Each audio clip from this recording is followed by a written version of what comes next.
Réimplanter 18 nouvelles espèces végétales typiques des haies de Bretagne, tel était l'objectif du dernier chantier de l'année 2023 à l'Oasis. Une nouvelle fois, les éco-volontaires ont répondu présents et ils sont venus nombreux pour creuser, planter et pailler les 210 arbustes que nous avions achetés. Nous souhaitons donc créer un nouvel étage dans la stratification verticale de l'Oasis en privilégiant des espèces locales et sauvages qui pourront accueillir et nourrir un maximum d'espèces d'insectes et d'oiseaux. Tous ces plants proviennent donc de la pépinière Graines de Bocage qui est particulièrement engagée sur ce sujet.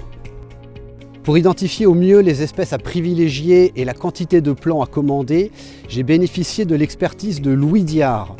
Louis, c'est l'auteur de l'Atlas de la flore d'Ille-et-Vilaine, publié en 2005 avec la collaboration du Muséum d'Histoire Naturelle et du Conservatoire Botanique de Brest. Retour donc en images sur ce chantier du 17 décembre 2023 où brouillard, froid et humidité nous ont suivis toute la journée.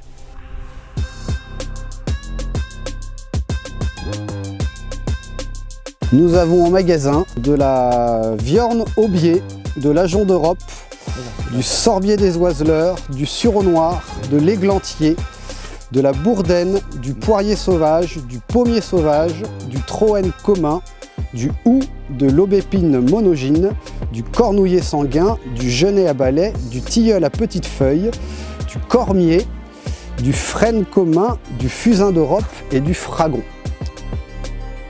On a deux bandes avec des orientations différentes. On a le haut de la parcelle avec plus de chaleur et un sol plutôt drainant, plutôt ici. Et à l'inverse, tout en bas, on a la partie la plus humide. Le pralinage est intéressant à partir du moment qu'on arrive vers le mois de mars, avril, à une période où la végétation redémarre. Et si on plante effectivement comme ça en racines nues, eh bien, il n'y a pas forcément l'adhésion de la terre aux racines. Donc on fait du pralinage. Ça c'est intéressant, ça va permettre effectivement au pralinage d'adhérer aux racines et de les aider directement à démarrer. Voilà.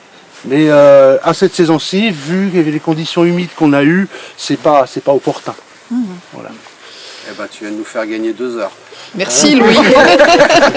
Alors, c'est vrai que dans le choix des arbustes, en fait, parce que c'est déjà tout principalement arbustif qu'il y a ici, on a essayé de voir ceux qui fleurissaient à différentes saisons, différentes couleurs, des végétaux qui peuvent fructifier aussi et qui vont fructifier à différents moments de l'année, de façon à ce que pouvoir donner aussi de la nourriture aux oiseaux au cours de toute la saison, la belle saison en tout cas.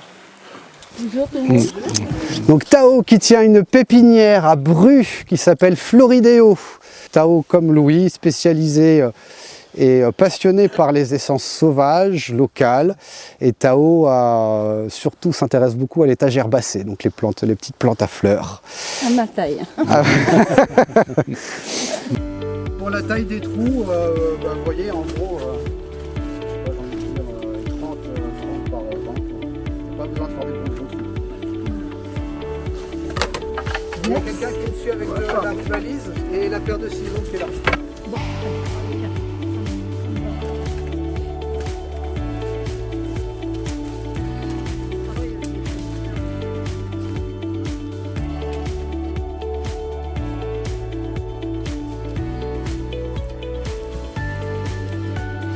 La différence, ce ne sont pas des espèces horticoles. C'est beaucoup moins délicat. On coupe juste à l'endroit des racines. Oui, ça se connaît.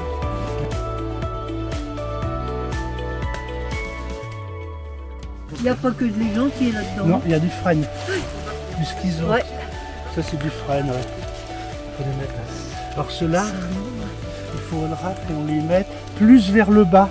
Parce que tout en bas là. Il faut de l'humidité pour le frêne. Entre les deux mains, on va Voilà. les mettre sur les Écoute, je les garde en main. Ouais. Comme ça. Il n'y a plus qu'il y en a encore. Voilà, et là on va rafraîchir les racines. Oui. Autrement, quand les racines sont trop longues, il faut déjà faire un trou plus profond. Oui. Hein. Et en plus, les racines comme ça vont se ramifier. On est complémentaires, c'est l'intérêt d'une équipe. Exactement. Et l'idée c'est de ramener de la terre ici, quoi. Et après on vous dépose de la paille un peu partout. Et sur la paille par contre vous pouvez y aller.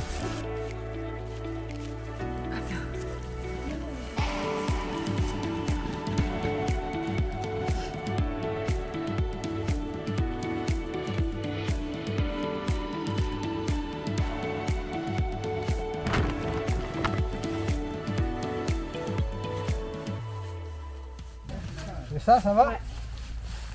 Savoir quelles sont les exigences, les besoins des oiseaux en général et essayer au travers de la végétation de leur apporter cette nourriture riche et variée. Voilà.